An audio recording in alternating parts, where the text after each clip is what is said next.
ನಮಸ್ಕಾರ ವೀಕ್ಷಕರೇ, ಇಬ್ಬನಿ ಚಾನಲ್ಗೆ ಸ್ವಾಗತ. ನಮ್ಮ ವಿಡಿಯೋಗಳನ್ನು ಮೊದಲ ಬಾರಿ ನೋಡುತ್ತಿದ್ದಲ್ಲಿ ದಯವಿಟ್ಟು ಸಬ್ಸ್ಕ್ರೈಬ್ ಮಾಡಿಕೊಳ್ಳಿ, ಲೈಕ್ ಮತ್ತು ಶೇರ್ ಮಾಡಲು ಮರೆಯದಿರಿ. ನಮ್ಮ ಕತೆಗಳನ್ನು ಸ್ಕಿಪ್ ಮಾಡದೆ ನೋಡಿ ಆನಂದಿಸಿ. ಕತೆ ಹೆಸರು ಶೃಂಗಾರ ಕಾವ್ಯ, ಭಾಗ 24. ಲೇಖಕರು ಕೈಸರ್ ಜಹಾ. ನೀನು ಅದನ್ನೆಲ್ಲ ಯೋಚನೆ ಮಾಡಿ ತಲೆ ಕೆಡಿಸಿಕೊಳ್ಳಬೇಡ ಅಮ್ಮ. ನಾನು ಪ್ರತೀಕ್ ಜೊತೆ ಮಾತನಾಡುತ್ತೇನೆ, ಆಯಿತಾ ಎಂದಾಗ, ಹೌದು ಕಾವ್ಯ, ನೀನು ಹೇಳೋದು ಸರಿನೇ. ಮತ್ತೆ ನೀನೇನು ಹೀಗೆ ಬಂದಿದ್ದು? ಅಪ್ಪ ಬರ್ತಾರಲ್ಲ, ಹೇಳ್ತೀನಿ ಅಮ್ಮ ಎನ್ನುವಳು. ತಾಯಿ ಮಗಳು ಮಾತನಾಡುತ್ತಾ ಕೂರುವರು. ಚಾಂದಿನಿಯು ಮತ್ತೆ ಮನೆಗೆ ಬಂದರೆ ಬುದ್ಧಿವಾದ ಹೇಳುತ್ತಾರೆಂದು ಕಾಲೇಜು ಮುಗಿಸಿ ಮನೆಗೆ ಬರದೆ ತನ್ನ ಫ್ರೆಂಡ್ ಮನೆಗೆ ಹೋಗುವುದಾಗಿ ತನ್ನ ತಾಯಿಗೆ ಮೆಸೇಜ್ ಮಾಡಿ ಹೋಗುವಳು. ಕೆಲಸ ಮುಗಿಸಿದ ಮನೋಹರ್ ಮನೆಗೆ ಬಂದವರು ಫ್ರೆಶ್ ಆಗಿ ಮಗಳು ಮತ್ತು ಮಡದಿಯ ಜೊತೆ ಮಾತನಾಡುವುದಕ್ಕೆ ಬಂದು ಕೂರುವರು. ಸಂಗೀತ ಟೀ ಮತ್ತು ಸ್ನ್ಯಾಕ್ಸ್ ತಂದವರು, ಹೇಳು ಕಾವ್ಯ, ಅದೇನು ಅಪ್ಪ ಬಂದ ಮೇಲೆ ಹೇಳುತ್ತೇನೆ ಅಂದೆ ಎಂದಾಗ, ಏನಮ್ಮ ವಿಷಯ ಎಂದು ಮನೋಹರ್ರವರು ಕೇಳುವರು. ಅಪ್ಪ, Aryan friend tours and travels agency open ಮಾಡ್ತಿದ್ದಾರಂತೆ. ಅದಕ್ಕೆ ನೀವು ದುಡ್ಡು ಕೊಡುತ್ತೇನೆ ಅಂತ ಹೇಳಿದ್ರಲ್ಲ ಅಪ್ಪ, ಅದನ್ನೇ ಕೇಳೋಣ ಅಂತ ಬಂದೆ ಎಂದು ತುಂಬ ಸಂಕೋಚದಿಂದ ಕೇಳಿದಳು ಕಾವ್ಯ. ಅದಕ್ಕೆ ಯಾಕೆ ಇಷ್ಟು ಸಂಕೋಚ ಕಾವ್ಯ? ಪ್ರತೀಕ್ ಮನೆಯವರು ವರದಕ್ಷಿಣೆ ಬೇಡ ಎಂದಿದ್ದಕ್ಕೆ ಅವರ ಬೆಡ್ರೂಮ್ಗೆ ಏನೇನು ಫರ್ನಿಚರ್ ಬೇಕು ಅದನ್ನೆಲ್ಲ ಕೊಟ್ಟು ಉಳಿದದ್ದು ಇದೆ. ಚಾಂದಿನಿಗೆ ಮುಂದೆ ಕೊಡೋಣ ಅಂತ ಇದ್ದೀವಿ. ಈಗ ಅವಳಿಗೆ ಹೇಗೆ ಕೊಟ್ಟಿದ್ದೆವು ಹಾಗೆಯೇ ನಿನಗೂ ಕೊಡುತ್ತಾ ಇದ್ದೀವಿ ಅಷ್ಟೆ.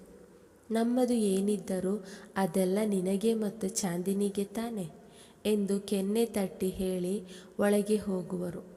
ತನ್ನ ತಾಯಿಯ ಮುಖ ನೋಡಿದಾಗ ಸಂಗೀತ ಎಲ್ಲ ಒಳ್ಳೆಯದಾಗುತ್ತೆ ಎಂದು ಅವಳ ಕೈಯ ಮೇಲೆ ತನ್ನ ಕೈಯನ್ನು ಇಟ್ಟು ಹೇಳುವರು. ಒಳ ಹೋಗಿದ್ದ ಮನೋಹರ್ ಚೆಕ್ ಜೊತೆ ಬರುವರು. ಬಂದವರು, ತಗೋ ಕಾವ್ಯ, ಇದು 10 ಲಕ್ಷದ ಒಂದು ಚೆಕ್, ನಿನಗೆ ಸೇರಬೇಕಾಗಿದ್ದು.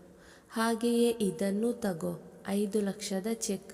ಅಳಿಯಂದಿರು ಹೊಸ ಬಿಸ್ನೆಸ್ ಸ್ಟಾರ್ಟ್ ಮಾಡಿದ್ದಾರೆ, ಅದಕ್ಕೆ ನನ್ನ ಕಡೆಯಿಂದ ಎಂದು ನೀಡಿದಾಗ, ಬೇಡ ಅಪ್ಪ, ಇದೇ ಸಾಕು ಎನ್ನುವಾಗ ಸಂಗೀತರವರು, ನೋಡು ಕಾವ್ಯ, ಬೇಡ ಅನ್ನಬಾರದು, ಇಟ್ಟುಕೋ ಎನ್ನುವರು.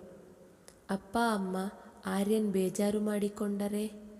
ಅವರಿಗೆ ಬಿಸ್ನೆಸ್ನಲ್ಲಿ ಲಾಭ ಬಂದ ಮೇಲೆ ನಿಮಗೆ ಕೊಡಲಿ ಅಂತ ಹೇಳುತ್ತೀನಿ ಎಂದಾಗ, ಆಯಿತು, ನಿನಗೆ ಹೇಗೆ ಅನಿಸುತ್ತೆ ಹಾಗೆಯೇ ಮಾಡು, ಈಗ ಇದನ್ನು ಇಟ್ಟುಕೋ ಎಂದಾಗ ಸರಿ ಎಂದು ಇಟ್ಟುಕೊಳ್ಳುವಳು.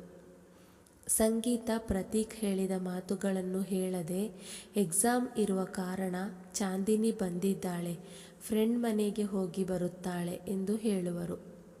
ಕಾವ್ಯ ಸಂಜೆ 6:30 ಗಂಟೆಗೆ ಅಲ್ಲಿಂದ ಹೊರಡುವಳು. ಮನೋಹರ್ರವರು ಕಾರಿನಲ್ಲಿ ಬಿಟ್ಟು ಬರುತ್ತೇನೆ ಎಂದರೂ ಸಹ ಬೇಡವೆಂದು ಆಟೋದಲ್ಲಿಯೇ ಹೋಗುವಳು. ಅವಳು ಹೋದ ಸ್ವಲ್ಪ ಸಮಯಕ್ಕೆ ಚಾಂದಿನಿ ಮನೆಗೆ ಬರುವಳು. ತನ್ನ ತಂದೆಯ ಜೊತೆ ಮಾತನಾಡಿದವಳು ತಾಯಿಯ ಜೊತೆ ಸರಿಯಾಗಿ ಮಾತನಾಡದೆ ಊಟ ಮುಗಿಸಿ ಓದುವ ನೆಪವಿಟ್ಟು ಹೋಗುವಳು. ಮನೋಹರ್ ಏನೆಂದು ಕೇಳಿದಾಗ, ಏನಿಲ್ಲ ಹಾಗೆ ಇಂದು ಅಲ್ಲಗಳೆಯುವರು. ಮನೆಗೆ ಬಂದ ಕಾವ್ಯ ಅಡುಗೆಯನ್ನು ರೆಡಿ ಮಾಡಿ ಊಟ ಮುಗಿಸಿದ ಮೇಲೆ ಆರ್ಯನ ಜೊತೆ ಮಾತನಾಡಿ ಚೆಕ್ಕುಗಳನ್ನು ನೀಡುವಳು. ಆರ್ಯನ್ ಹೊರ ಬಂದವನು ತನ್ನ ತಂದೆ ತಾಯಿಗೆ ಎಲ್ಲವನ್ನೂ ಹೇಳುವನು. ಜಾನಕಿಯು ದುಡ್ಡಿನ ವಿಷಯ ಕೇಳಿದವರು, ಕಾವ್ಯ ಮದುವೆ ಆರ್ಯನ್ ಜೊತೆ ನಡೆದಿದ್ದು ತುಂಬ ಒಳ್ಳೆಯದೇ ಆಯಿತು, ಇದರಿಂದ ನಮ್ಮ ಆರ್ಯನ್ನಿಗೆ ಲಾಭವಾಯಿತು ಎಂದು ಯೋಚಿಸುವರು. ಜಯದೇವ್ ಸಹ ಆರ್ಯನ್ನಿಗೆ ಒಳ್ಳೆಯದಾಗಲಿ ಎಂದು ಹಾರೈಸುವರು. ಎಲ್ಲರೂ ಮಲಗುವುದಕ್ಕೆ ತಮ್ಮ ಕೋಣೆಗೆ ಹೋಗುವರು. ಕೊನೆಗೆ ಬಂದ ಕಾವ್ಯ ಇಂದು ತುಂಬ ಸುಸ್ತಾಗಿರುವಂತೆ ಕಾಣಿಸಿದಾಗ, ಕಾವ್ಯ, ಏನಾಯಿತು ಎಂದು ಕಾಳಜಿಯಲ್ಲಿ ಕೇಳುವನು ಆರ್ಯನ್. ಏನಿಲ್ಲ ಆರ್ಯನ್, ಯಾಕೋ ತುಂಬ ಸುಸ್ತನ್ನಿಸುತ್ತಿದೆ ಎಂದಾಗ, ಮನೆ ಕೆಲಸ ಹೊರಗಡೆ ಕೆಲಸ ಎಲ್ಲ ಮ್ಯಾನೇಜ್ ಮಾಡ್ತೀರಲ್ವಾ, ರೆಸ್ಟ್ ಇಲ್ಲ ಅದಕ್ಕೆ ಅನಿಸುತ್ತೆ ಎಂದಾಗ, ಹಾಗೇನಿಲ್ಲ ಆರ್ಯನ್, ಮುಂಚೇನು ಮಾಡಿದ್ದೇನಲ್ಲ ಎಂದವಳು ಮತ್ತೆ ಬೆಳಗ್ಗೆಗೆ ಇಬ್ಬರಿಗೂ ಬಟ್ಟೆ ಐರನ್ ಮಾಡುವುದಕ್ಕೆ ಎಂದು ಹೋದಾಗ, ಕೊಡಿ ಅದನ್ನು, ಬೆಳಗ್ಗೆ ನಾನೇ ಮಾಡಿಕೊಳ್ಳುತ್ತೇನೆ. ಮುಗುಳು ನಗೆ ನೀಡಿದವಳು, ನೀವೇನು ಮಾಡೋದು ಬೇಡ, ನಾನೇ ಮಾಡುತ್ತೇನೆ ಎಂದು ಮಲಗುವಳು. ಅವಳ ಪಕ್ಕ ಬಂದು ಮಲಗಿದವನು ಅವಳನ್ನು ನೋಡುತ್ತಾ, ತುಂಬ ಥ್ಯಾಂಕ್ಸ್ ಕಾವ್ಯ, ಇವತ್ತು ನಿಮ್ಮಿಂದಾಗಿ ಇಷ್ಟೆಲ್ಲ ಸಾಧ್ಯವಾಗುತ್ತಿದೆ, ತುಂಬ ತುಂಬ ಥ್ಯಾಂಕ್ಸ್ ಎಂದಾಗ, ಹಾಗೆಲ್ಲ ಏನಿಲ್ಲ, ಈಗ ನೀವು ಚೆನ್ನಾಗಿ ಕೆಲಸದ ಕಡೆ ಗಮನ ಕೊಡಿ ಎಂದು ಹೇಳುವಳು. ಸರಿ ಎಂಬಂತೆ ಅವಳ ಕೆನ್ನೆಯನ್ನು ತಟ್ಟಿದಾಗ ಅವನ ನಡೆಗೆ ತನ್ನ ಕಣ್ಣನ್ನು ಬಗ್ಗಿಸಿಕೊಳ್ಳುವಳು. ಆರ್ಯನ್ ಅವಳ ಒಂದು ಕೈಯನ್ನು ಎಳೆದುಕೊಂಡು ತನ್ನ ಕೆನ್ನೆಯ ಕೆಳಗೆ ಇಟ್ಟುಕೊಂಡು ಮಲಗುವನು.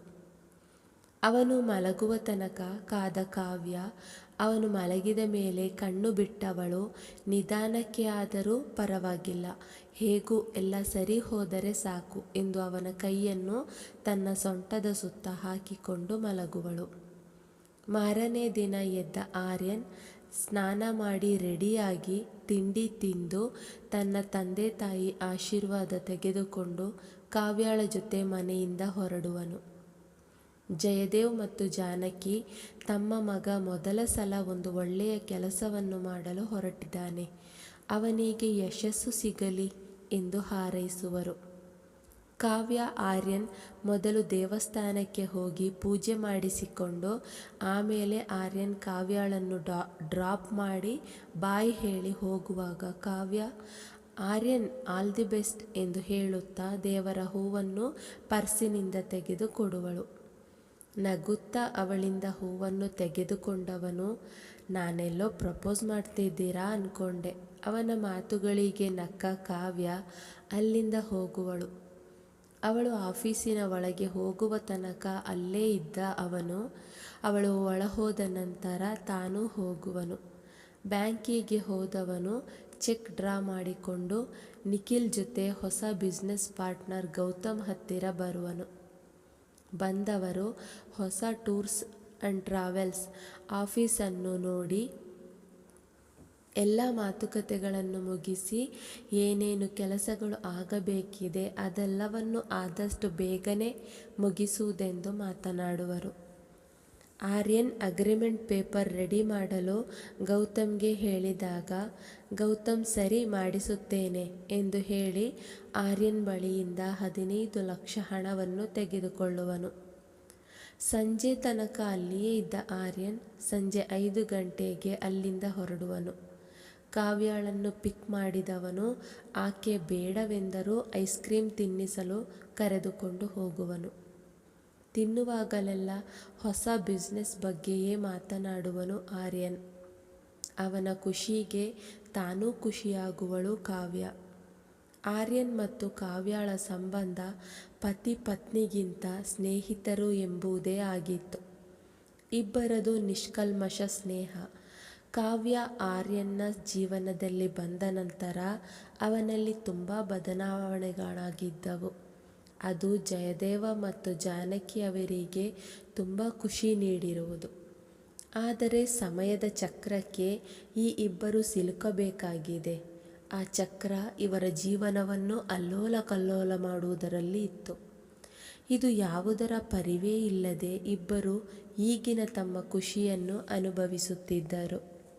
ಮುಂದುವರಿಯುತ್ತದೆ. ಈ ಕಥೆಯ ಮುಂದಿನ ಸಂಚಿಕೆಯನ್ನು ಮುಂದಿನ ವಿಡಿಯೋದಲ್ಲಿ ಹಾಕಲಾಗುವುದು. ಪ್ರಿಯ ವೀಕ್ಷಕರೇ, ನಮ್ಮ ಈ ಕತೆ ಇಷ್ಟವಾಗಿದೆ ಎಂದು ಭಾವಿಸುತ್ತೇವೆ. ಇದೇ ರೀತಿ ಮುಂದಿನ ವಿಡಿಯೋಗಳಿಗಾಗಿ ನಮ್ಮ ಚಾನಲ್ಗೆ ತಪ್ಪದೇ ಸಬ್ಸ್ಕ್ರೈಬ್ ಆಗಿ, ಪಕ್ಕದಲ್ಲಿರುವ ಬೆಲ್ ಐಕಾನನ್ನು ಪ್ರೆಸ್ ಮಾಡಿ. ಧನ್ಯವಾದಗಳು.